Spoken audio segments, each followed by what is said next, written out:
before a race at CanAm, I make sure that I take a lap around the outside of the building, and I try to take in all the happiness of the building, and I listen to the song that I was working out on the treadmill in my recovery, the same song, which is a Martin Garrix song called Animals. And I will stop at the exact spot that I had my stroke, and I will hug my dog, and I will thank Teresa Martin, the founder, for helping me.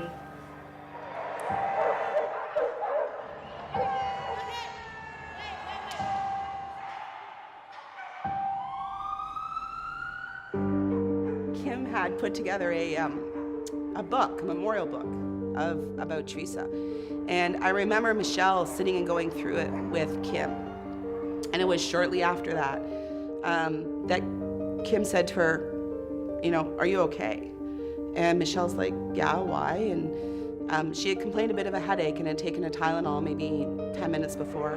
I said, "Well, let's see if we can get you some aspirin." And then she started to sound a little different. And I looked at her and I thought, something's wrong. And Kim said, "Smile for me." And Michelle smiled, but only half her face smiled. One of the other teams who was a nurse, I think there was a retired nurse, I started to say, "Can you raise your arms?" And then I think Paula took off running. That's what I remember. So then we knew that something more was going on, and we thought Michelle had a stroke. And then at that time, I think I was stunned more than anything. Like, here's this young person, fairly young person, having a stroke.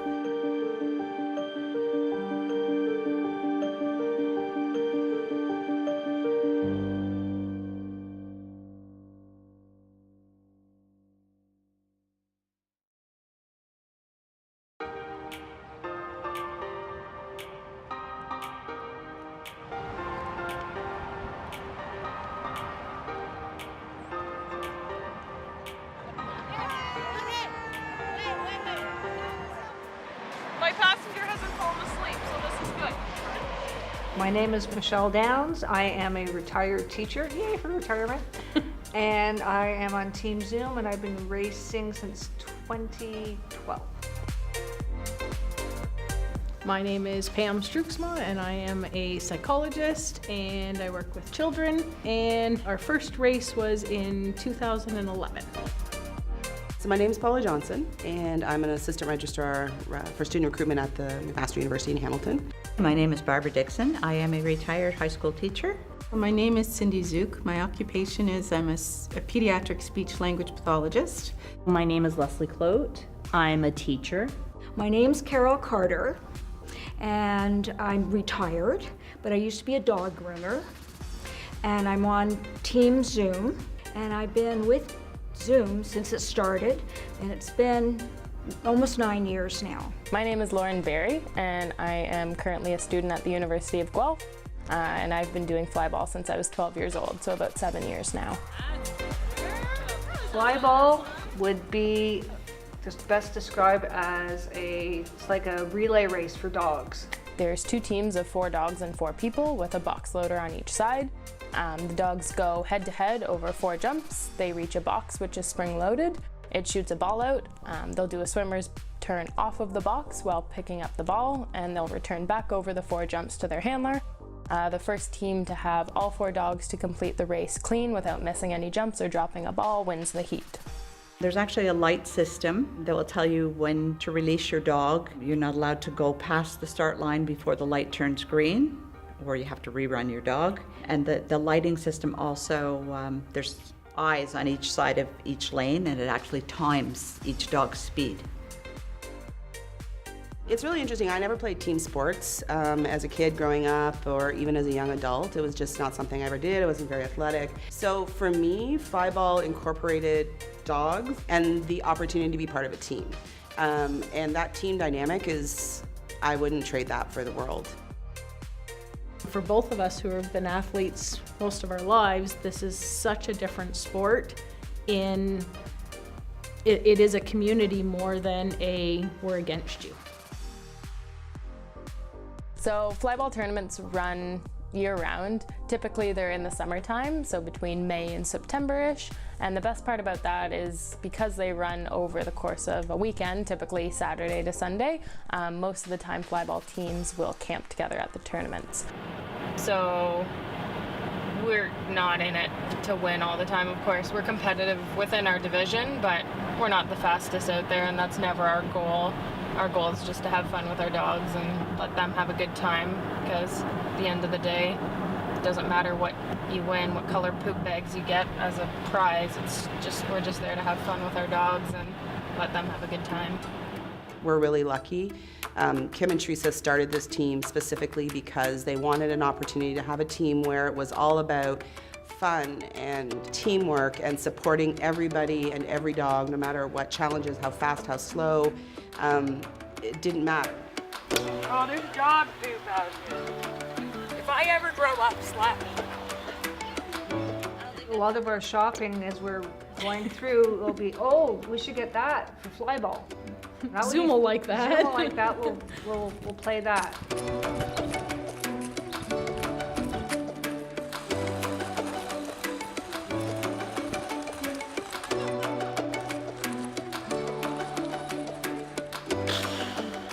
Yeah, Zoom is known for its food.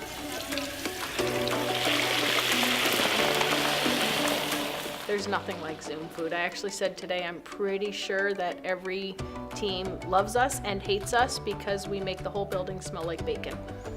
And cinnamon rolls. And cinnamon rolls, that's right. And we got some chicken stuff. We got some meat stuff. I don't know what that is. It's an Instant Pot, and I don't know how to use them.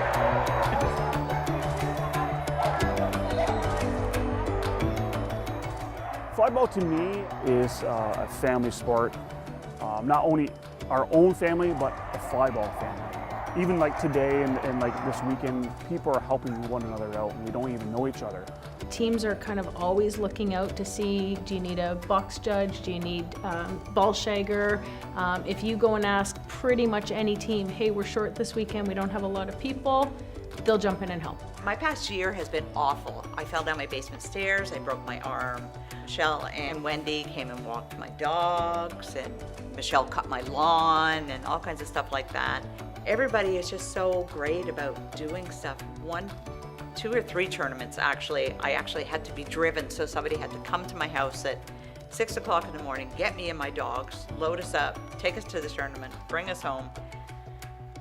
You know, not many people will do that. They're pretty special people, all of them.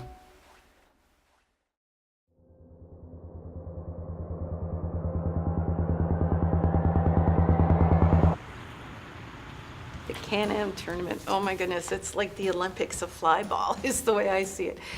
Wow. CanAm is flyball times 50 at least, possibly 100.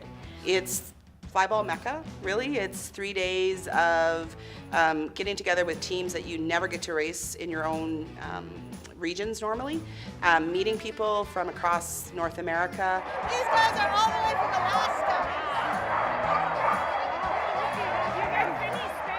It's busy, it's crazy, it's fun, it's just, it's exciting. It's a massive venue, and it's just great. There are teams from all over. There are teams from Alaska and teams from Florida, and it's just incredible.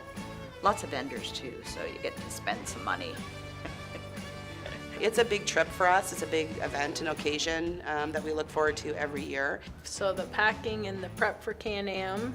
Pam is very organized. She has list upon list. She has a CanAm list for packing. She has a regular weekend. She has an indoor tournament list. She has an outdoor tournament list. 2 of us purchased a trailer for the team so that we could pack it and fill it full of mostly kitchen stuff that we want and fun stuff. Already? Get her, not me.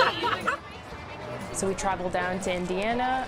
The tournament's held at the Indiana State Fairgrounds, and people drive very long distances across the country to go to this amazing tournament. When I heard that there was going to be a convoy, I was very surprised. And the best part about going down with them was going through the whole trip in a convoy with everyone lined up. We always caravan, so Zoom's a big fan of making sure everyone's got walkie-talkies, and we play a really fun game on the way down to keep everybody entertained in the long trip. We bring things to dress our dogs up and dress ourselves up and spray paint the dogs and food, and yeah, it's a lot. Good boy! I've really learned a lot about the flyball community, and really I think our first CanAm was when Michelle's unfortunate incident happened. That really opened my eyes to how supportive that community is.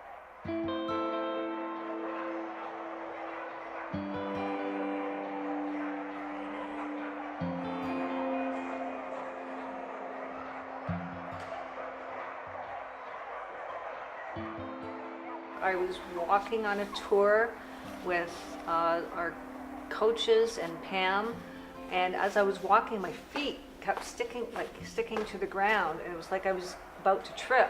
That was our very first year at CanAm, and it was the Friday because they have a tournament on Friday and then CanAm is Saturday, Sunday, and that year we decided that we were going to enter on Friday as well.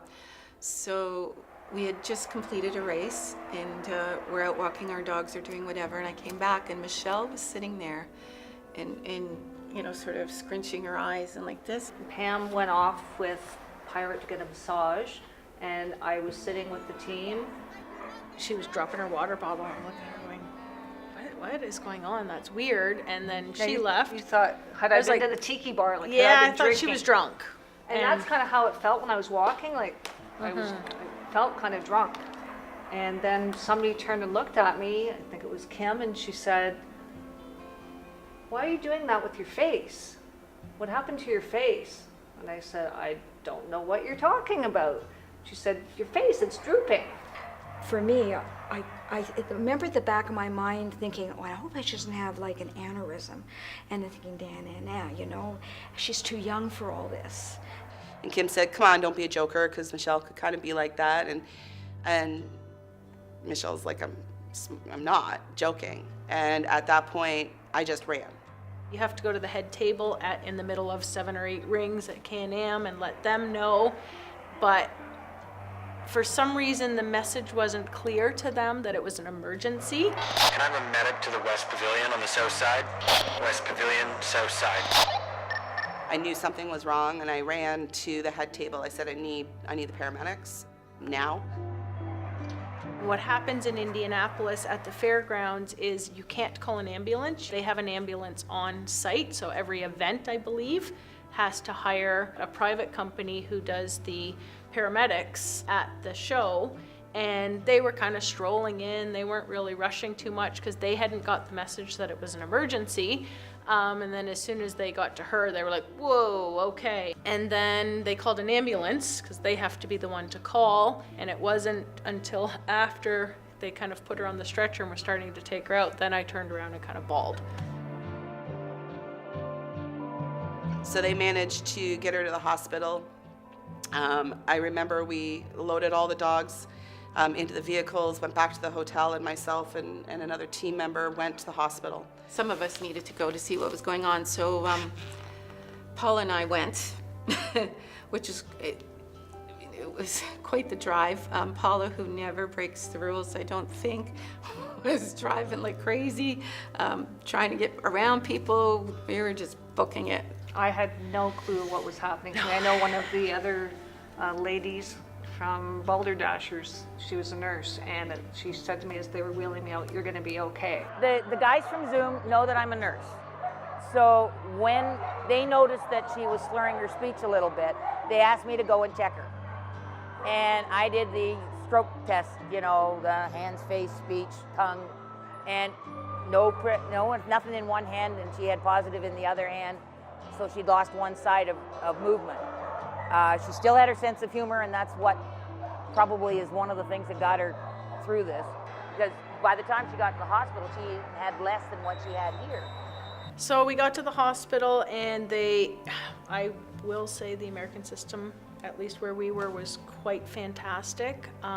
They put her in a room right away. They grabbed me to get the medical information, and honestly, as I was still, like, it doesn't take long to give, all I needed to give was her health number, her benefits, and I was doing that, and she was already being wheeled for, I believe, an MRI. It was incredibly fast. They came back, and they said, yes, it's been a, what's it called? Hemorrhagic stroke. Hemorrhagic stroke. We got very lucky in that the surgeon who was on call at the time, the neurosurgeon, was just starting this study and it was Friday afternoon, but he was there. They made an operating room available. He came in and he said, okay, here's what's going on. We need to send her for one more test, but he said she meets every single criteria to have this new procedure. My name is Mitesh Shah.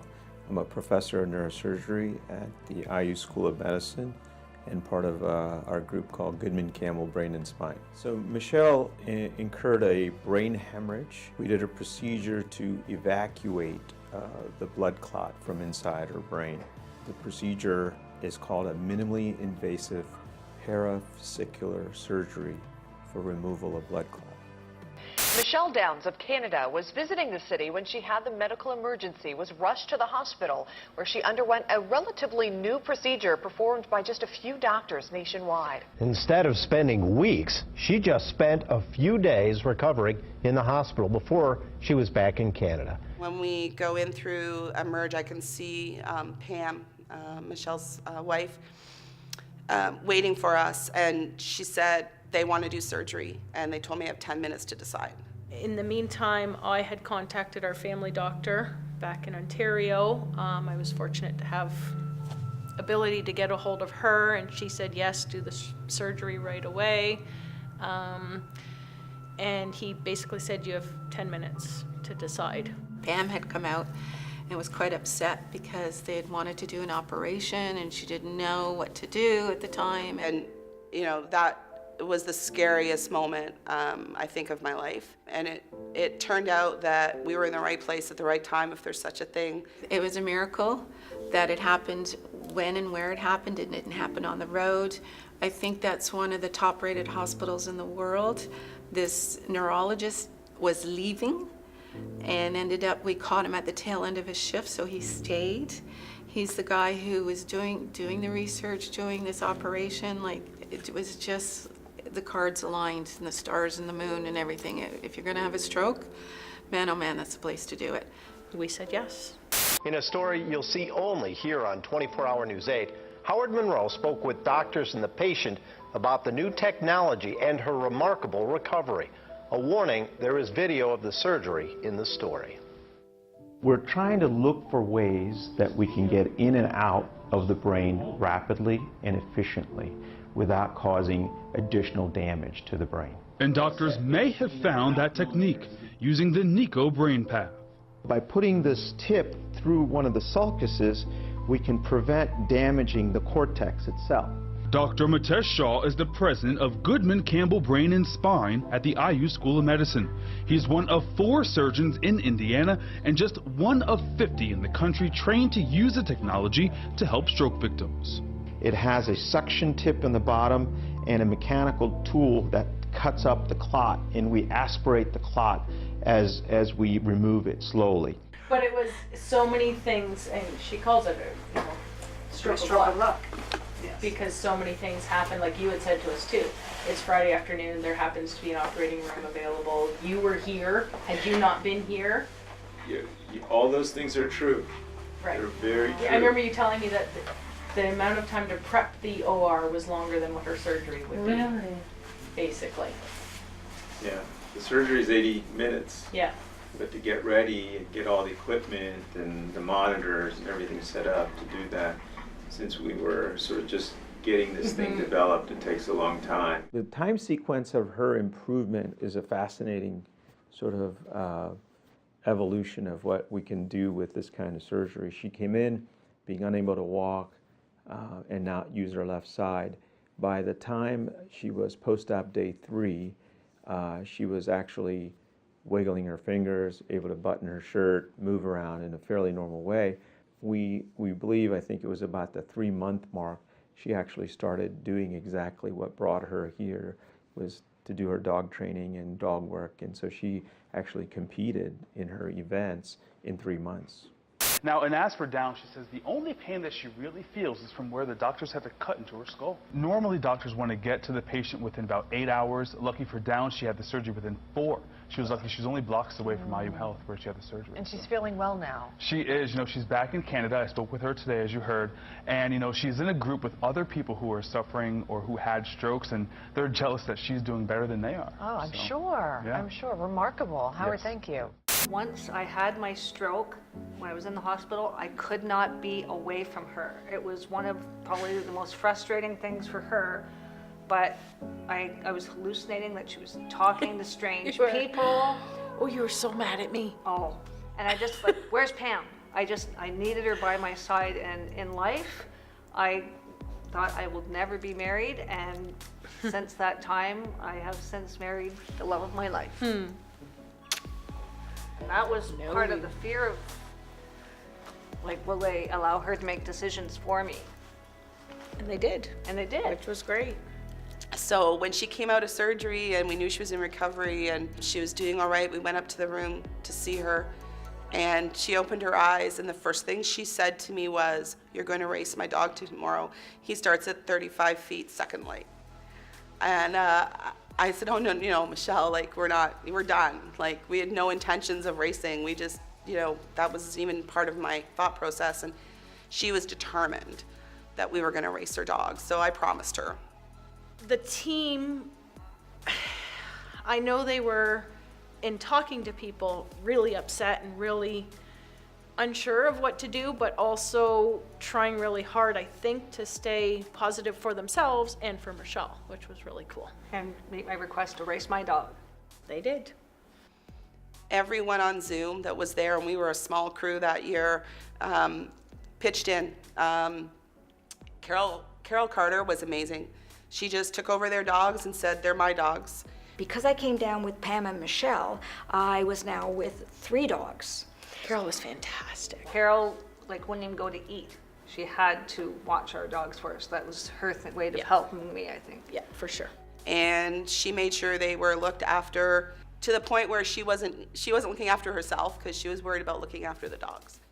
And you know what? As we were walking through the doors, there were people just converging on us, helping us, taking our stuff, taking the dogs, carrying stuff for us. Like it was just like, boom. They really rallied around us, which was really nice too. Everyone in the whole tournament supported us, helped us. They asked me if I would box load, and I was like, sure, I'll box load. I box loaded for almost every team that's here, right? I box loaded for teams that just, you know, don't have a box loader for whatever reason, right? So I've always been that kind of guy that'll help out anybody whenever they need help. They arranged that every single one of our races was in a ring that was a live feed ring so that Michelle and Pam could watch from the hospital. People just want to do things like that because it's the polite thing to do. We're Canadian, it's the polite thing to do. So there's just seems to be a real spirit of pitching in and taking care of each other. We were a little team that wasn't competitive, that hardly anybody outside our region even knew, and it didn't matter. You know, it was a hard way to start our first CanAm, but I think it's made it all the more special every year that we go. Overall, I think Flyball has been fantastic for you, fantastic for us, but I think Team Zoom is just incredible. The number, I don't even think I could tell you the number of different times that a team member has stepped up for another team member. Like, it's just, it is the coolest family that I think, besides our biological families, that we've been a part of. The offers are almost endless when somebody needs help, and it's not even, nobody even needs to ask. Like, everybody is just so thoughtful, and I know other teams have that as well, which is, again, I think speaks to the sport and the people that are in the sport, that it's look out for other people. It's not me, and that's all I care about. It really is, how can we help others?